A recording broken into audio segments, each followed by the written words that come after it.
Nilou and Kokomi are arguably one of the most perfect pairings in Genshin Impact. I would dare say better than someone like Hu Tao and Xingqiu even. They just complement each other so well, and hopefully you guys will be able to see it in this video. So obviously we'll be running a C0 Nilou in her sort of like signature like team with just the Dendro and Hydro elements, and then we'll quickly look at what the implications are for a C2 Nilou and exactly how she can actually change a couple of things on the team and so on. So let's quickly get into the Spiral Abyss, floor 12, all of the first halves, and see what we can do with this sort of team.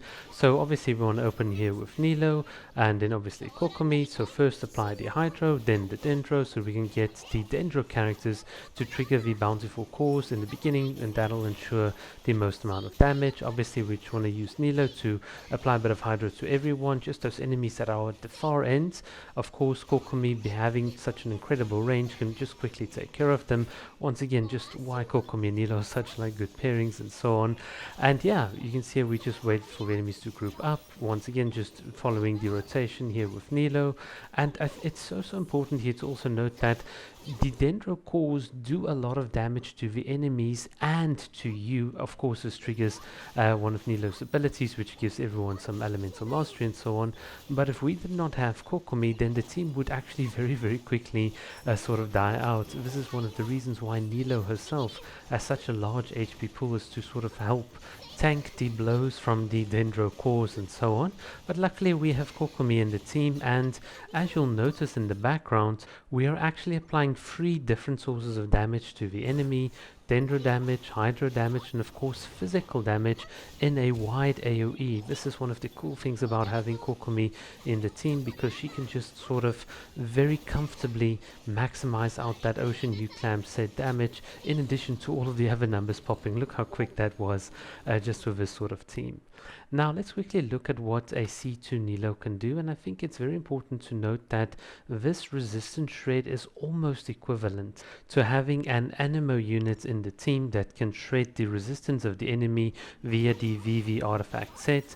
The only difference here is that Nilou C2 is actually kind of better than that in a certain sense, and the reason is because you're not only shredding Hydro resistance, you're also shredding Dendro resistance, so you're getting like 2 sources of damage increase in your cores. And obviously, if you've noticed here in the background, with Kokomi being able to dish out way more Hydro, and obviously Nilou herself, if you so choose, can also dish more Hydro damage. One of the interesting implications of this constellation is that your team can actually be somewhat decent in single target sort of environments, and the reason is that of course you're doing more damage with all of your characters, but remember, in single target environments your bountiful cores aren't as bountiful. You don't get as many of them against one target as if you would have gotten against many targets. And this is exactly what a C2 is very good for, because the cores that do hit that single target are going to do more.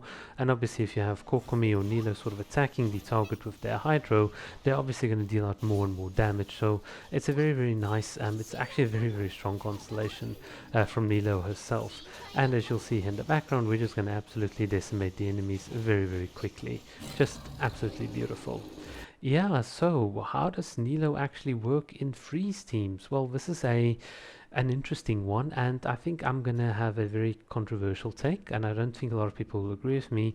I think she's incredibly good in sort of freeze teams. I think the only difference is you really need to be very high skilled in how you manage the team, and I do think it does require a bit more brain power than just putting down Kokomi's jellyfish and so on.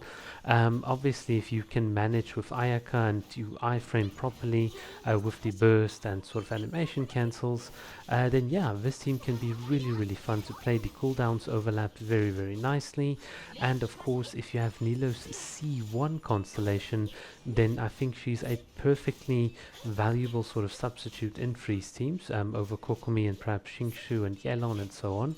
But of course, we do have to acknowledge that you are losing out a TDS carrier and so on. So if you have an Ayaka that has enough punching power and so on, Nilou can be a very, very good substitute if you wanna, if you A, don't have Kokomi, which is unthinkable, or B, you just want to sort of use Kokomi on the other team and so on.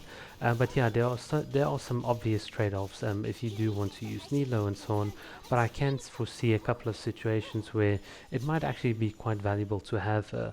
One of the only things that you do also need to be aware of is that, as nice as it is that the Hydro Ring can follow you around, it can also have the implication that certain enemies can become unfrozen as you move with your characters. So do keep that in mind. This is where Kokomi's jellyfish just sort of excels in terms of her range and so on. And I sort of do mention this point to sort of highlight once again how good Kokomi is of a character. Her ability to consistently freeze, her ability to just heal and do all of these additional things, it's just so amazing, and you can almost like see it here in this sort of video as well, with Kokomi and Nilou. Just the support that Kokomi provides is just it's just so good. But yeah, let's start wrapping up the video and so on. In my opinion, I think Nilou is pretty fun. I don't think her passive is bad design. I don't think it's lazy design like some people call it. I think what it does really well is give us another avenue to distribute our damage on the field through a bit of a different mechanic and so on. And that to me gives gameplay variety, which is so important. And of course the biggest reason is that it once again just synergizes and affirms Kokomi's position as this absolutely amazing generalist. Kokomi and Nilou working together is probably the biggest highlight for me about Nilou.